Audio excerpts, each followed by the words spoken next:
நம்ம வேப்ப மரத்திற்கு அமெரிக்க நிறுவனம் பேட்டன்ட் ரைட்ஸ் பெற்றிருந்த நிலையில் எதிர்த்து வாதாடி அந்த பேட்டன்ட் ரைட்ஸை அடித்து நொறுக்கிய வரலாறு தெரியுமா? வாதாடி வென்ற நம்மாழ்வார் இது குறித்து சொன்ன வீர வரலாறு குறித்து ஒரு சிறிய பார்வை. இந்தியா, முக்கியமாக தமிழகம், பல ஆயிரம் ஆண்டுகளுக்கு முன்பே மூலிகை மருத்துவங்கள் பலவற்றை ஆராய்ந்து கோவில்களை கட்டி அது குறித்து கல்வெட்டுக்களில் பொறித்து வைத்திருக்கும் செப்பேடுகள் ஆயிரம்.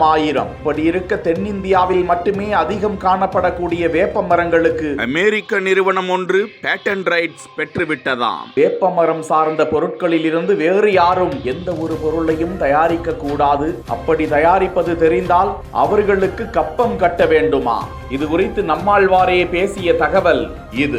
அமெரிக்காவில் WR கிரேஸ் என்கிற அந்த நிறுவனம் தான் வேப்பங்கொட்டையை இடித்து சாறு எடுத்து அதனை செடிகளில் தெளித்தால் நோயெல்லாம் போகுது, இதனை தங்களது நிறுவனம் கண்டுபிடித்து விட்டது என அது குறித்து செய்முறைகளை நிரூபித்து பேட்டன்ட் ரைட்ஸ் பெற்று விட்டார்களாம். டெல்லியை சேர்ந்த வந்தனா சிவாவாம். அவர் சுற்றுச்சூழல் தொழில்நுட்ப ஆராய்ச்சி மையம் நடத்தி வரும் இயற்கை காப்பு போராளியாம். அவர்தான் உச்ச நீதிமன்றத்தில் அந்த அமெரிக்க நிறுவனம் பெற்ற வேப்பம் விதை பேட்டன்ட் ரைட்ஸ்க்கு எதிராக வழக்கு தொடர்ந்தாராம். இந்த வழக்கை சந்திப்பதற்காக 2000வது ஆண்டு வந்தனா சிவா உள்ளிட்ட குழுவில் நம்மாழ்வாரும் சென்றாராம். ஐரோப்பா உச்ச நீதிமன்றத்தில் நடந்த இந்த வழக்கில் அவர்கள் இப்படி வாதாடினார்களாம். நாங்கள் மிகவும் மூத்த சமுதாயம். தாங்கள் வளர்க்கும் கால்நடைகளுக்கு வேப்ப எண்ணெயை மருந்தாக பயன்படுத்தினோம். விவசாயத்திற்கு வேப்பம் புண்ணாக்கை பூச்சிக்கொல்லிகளாக பயன்படுத்தி வருகிறோம். பல் துலக்குவதற்கு கூட பிரஷ் பேஸ்டாக வேப்பங்குச்சியை பயன்படுத்தி வருகிறோம். பல ஆயிரம் ஆண்டுகளாக அம்மை நோய்களுக்கு அருமருந்தாக அதனை பாதுகாத்து வருகிறோம். இப்படி காலங்காலங்களாக நாங்கள் பயன்படுத்தி வரும் மருத்துவத்தை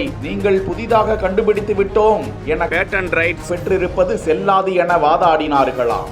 இதனால் அந்த பொருள் மட்டும் எங்களுடையது அல்ல, அது சார்ந்த அறிவும் எங்களுடையது என தலை நிமிர்ந்து கூக்குரலிட்டார்களாம். இதனால் எதிர்த்து வாதாட முடியாமல் எதிரணி திணறி பின்வாங்கி ஓடினார்களாம். இது சம்பந்தமாக இந்தியாவில் இருந்து 10 லட்சம் பேரிடம் கையொப்பம் பெற்று நீதிமன்றத்தில் சமர்ப்பித்த நிலையில் நிறுவனம் பெற்ற பேட்டன்ட் ரைட்ஸை ரத்து செய்து நீதிமன்றம் உத்தரவிட்டதாக நம்மாழ்வார் தெரிவித்திருக்கிறார். இப்படியாக 1995ஆம் ஆண்டு தொடர்ந்த வழக்கு 2000வது ஆண்டின் இறுதி வரை நீடித்து ஐரோப்பா கொடுத்திருந்த அந்த பேட்டன்ட் ரைட்ஸிற்கு முற்றுப்புள்ளி வைக்கப்பட்டது.